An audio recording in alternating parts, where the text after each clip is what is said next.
"Make sure you call me if you need anything," Janelle said to her nanny, Consuela. She was still a little worried about leaving her new son for even a moment. It had been 3 months since he had been born, and she knew she had to start taking some time for herself. She still felt like she was abandoning him whenever she left. "We will be fine, don't worry. Go, go," said Consuela.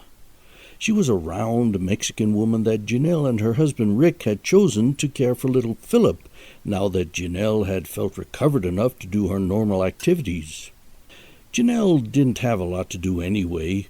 She had no job except that of a devoted wife and mother.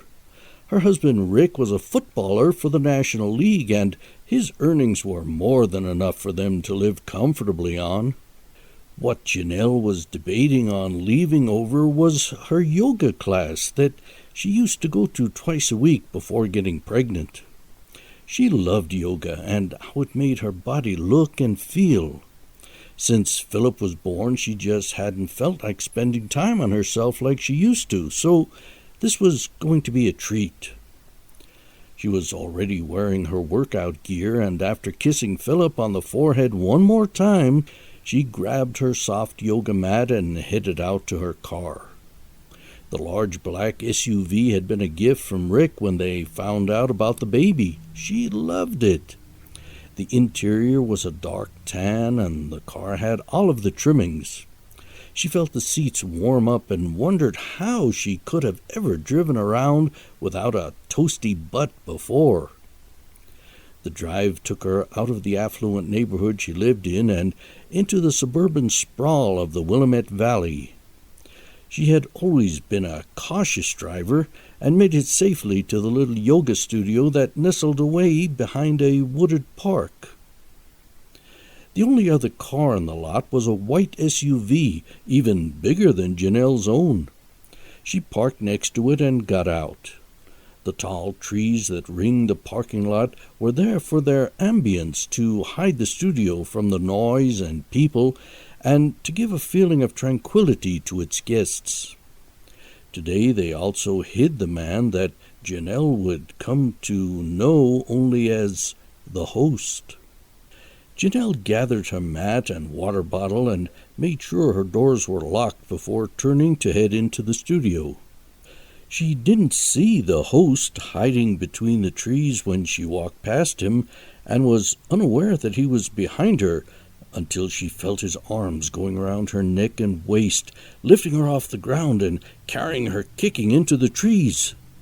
She almost saw his face, but in that moment he pulled a white silk bag over her head. Shrouded in white and gasping, Janelle fainted. The last thought in her mind was that if she was ever going to see her son again. Marianne slinked like a cat up to the bar and leaned forward so the bartender got a glimpse of her cleavage.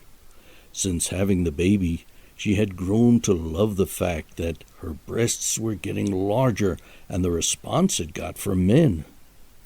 The bartender was a tall young man with dark hair and tan skin who wasted no time to come up to her. When his eyes finally left her breasts and found her face, she nearly laughed at the look of shock he had.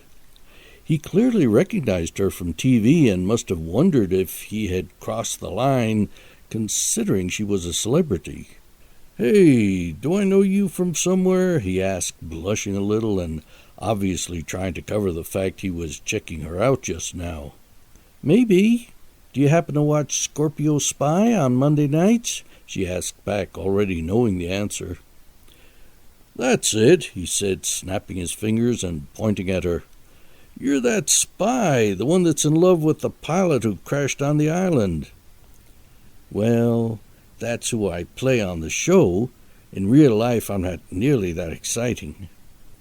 Like, all I really know is a sea breeze," she said, still amazed at how lame her show seemed when it was described by other people.